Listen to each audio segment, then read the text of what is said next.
ಪುರಾಣ ಪ್ರಸಿದ್ಧ ಶ್ರೀ ಸೋಮನಾಥ ದೇವರ ಸಾನ್ನಿಧ್ಯದಲ್ಲಿ ನೂತನ ಬ್ರಹ್ಮರಥ ಸಮರ್ಪಣೆಯೊಂದಿಗೆ ಅಷ್ಟಬಂಧ ಬ್ರಹ್ಮಕಲಶೋತ್ಸವ ಏಪ್ರಿಲ್ 18ರಿಂದ 26ರವರೆಗೆ ನಡೆಯಲಿದ್ದು, ಬ್ರಹ್ಮಕಲಶೋತ್ಸವ ಸಮಿತಿ ಸದಸ್ಯರು ಉಳ್ಳಾಲದ ಸೈಯದ್ ಮದನಿ ದರ್ಗಾಗೆ ಭೇಟಿ ನೀಡಿ ಅಲ್ಲಿನ ಅಧ್ಯಕ್ಷರಾದ ಹಾಜಿ ಅಬ್ದುಲ್ ರಶೀದ್ ರವರನ್ನ ಆಮಂತ್ರಿಸಿದ್ದಾರೆ.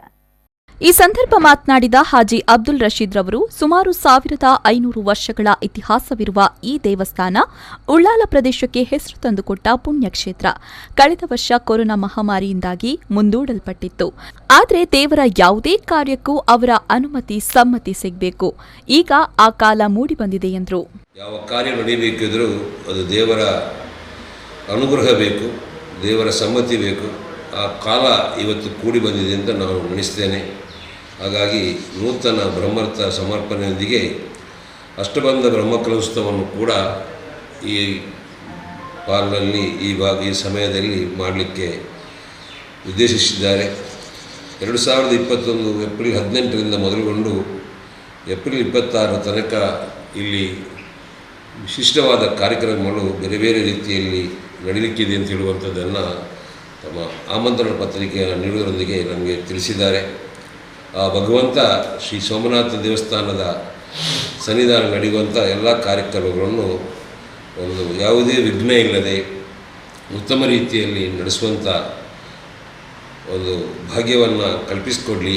ಆ ಮೂಲಕ ಈ ಭಾಗದ ಎಲ್ಲ ಜನರು ಅದರಲ್ಲಿ ಭಾಗವಹಿಸಿಕೊಂಡು ಸೌಹಾರ್ದತೆಯನ್ನು ಮೆರೆಯುವುದರೊಂದಿಗೆ ನಾವು ದೇವರ ಮಕ್ಕಳು ಅಂತ ಹೇಳುವಂಥ ದೃಷ್ಟಿಯಲ್ಲಿ ನಾವೆಲ್ಲ ಒಂದಾಗಿ ಬಾಳಿಕೊಂಡು ಶಾಂತಿ ಮತ್ತು ಸೌಹಾರ್ದತೆಯಿಂದ ಕೂಡಿ ಬರುವಂಥ ಒಂದು ವ್ಯವಸ್ಥೆಗೆ ಇದು ಕಾರಣ ಆಗಲಿ ಅಂತ ಹೇಳ್ಕೊಂಡು ಬಳಿಕ ಬ್ರಹ್ಮಕಲಶೋತ್ಸವ ಸಮಿತಿಯ ಪದ್ಮನಾಭ ಶೆಟ್ಟಿ ವರ್ಕಾಡಿ ಮಾತನಾಡಿ, ಉಳ್ಳಾಲದ ಪವಿತ್ರ ದರ್ಗಾದ ರಾಯರಲ್ಲಿ ಬೇಡಿಕೊಂಡು ಇಲ್ಲಿನ ಅಧ್ಯಕ್ಷರನ್ನ ಆಮಂತ್ರಿಸಿದ್ದೇವೆ.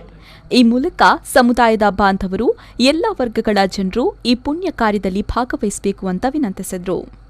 ಬಹಳ ಪ್ರಸಿದ್ಧವಾದ 14 ಗ್ರಾಮಗಳ ಅಧಿದೇವತೆ. ಇಲ್ಲಿ ಯಾವುದೇ ಸಮಾಜದ ಅಂತ ವ್ಯತ್ಯಾಸ ಇಲ್ಲ. ಎಲ್ಲ ಸಮಾಜದಲ್ಲಿ ಬಂದು ಅವರ ಭಕ್ತಿಯಾನುಸಾರವಾಗಿ ಬೇಡಿಕೊಂಡು ಹೋಗುವಂಥ ಆ ಸ್ಥಳ. ಇದನ್ನು 2019 ಮಾರ್ಚ್ 26ಕ್ಕೆ ಬ್ರಹ್ಮಕಲಶವನ್ನು ನೆರವೇರಿಸಬೇಕು, ಬ್ರಹ್ಮರಥವನ್ನು ತರಬೇಕೆಂಬ ಉದ್ದೇಶವನ್ನು ಇಟ್ಟುಕೊಂಡರೂ ಕೂಡ ಈ ಕೊರೋನಾ ಮಹಾಮಾರಿಯಿಂದ ಆಗಲಿಲ್ಲ. ಇದೀಗ ತಾರೀಕು 18ರಿಂದ ಮೊದಲುಗೊಂಡು 26ರವರೆಗೆ ಈ ಬ್ರಹ್ಮರಥ ಸಮರ್ಪಣೆ ಮತ್ತು ಹೊರೆಕಾಣಿಕೆ ಮತ್ತು ಬ್ರಹ್ಮಕಲಶೋತ್ಸವ ನಡೆಯಲಿಕ್ಕಿದೆ. ಈ ಸಂದರ್ಭದಲ್ಲಿ ನಾವು ನಮ್ಮ ಹತ್ತಿರದ ಬಹಳ ಪ್ರಸಿದ್ಧಿಯಾದಂಥ ಪುಣ್ಯಕ್ಷೇತ್ರವಂಥ ಸೈಯದ್ ಮದನಿ ದರ್ಗಾ ಉಳ್ಳಾಲ ಇದರ ಅಧ್ಯಕ್ಷರು ನಮ್ಮ ಮಿತ್ರರಾದಂಥ ಹಿರಿಯರಾದಂಥ ರಶೀದ್ ಹಾಜಿ ಇವರನ್ನು ನಾವು ಭೇಟಿಯಾಗಲಿಕ್ಕೆ ಇಲ್ಲಿ ನಾವು ಬಂದಿದ್ದೇವೆ. ಇಲ್ಲಿ ಈ ದರ್ಗಾದ ರಾಯರ ಹತ್ರ ಕೂಡ ನಾವು ಅವರನ್ನು ಭೇಟಿಯಾಗುವ ಮೊದಲು ನಾವು ಅವ್ರ ಹತ್ರ ಕೂಡ ರಾಯರ ಹತ್ರ ಕೂಡ ಬೇಡಿಕೊಂಡು, ದರ್ಗದ ರಾಯರ ಹತ್ರ ಕೂಡ ಬೇಡಿಕೊಂಡು ರಶೀದರ ಹತ್ರ ಎಲ್ಲ ವಿಷಯವನ್ನು ತಿಳಿಸಿ ಅವರಿಗೆ ನಾವು ಆಮಂತ್ರಣ ಪತ್ರಿಕೆಯನ್ನು ನೀಡಿರುತ್ತೇವೆ. ಈ ಸಂದರ್ಭ ಶ್ರೀ ಸೋಮನಾಥೇಶ್ವರ ದೇವಸ್ಥಾನದ ಟ್ರಸ್ಟಿ ರಾಮದಾಸ್, ಹಿರಿಯರುಗಳಾದ ಸೀತಾರಾಮ್ ಬಂಗೇರ, ಸುಧಾಕರ್ ಭಂಡಾರಿ ಹಾಗೂ ದಿನೇಶ್ ಕಾಜವ ಉಪಸ್ಥಿತರಿದ್ದರು. ಆರಿಫ್ ಕಲ್ಕಟ್ಟ, ವಿ4 ನ್ಯೂಸ್, ಉಳ್ಳಾಲ.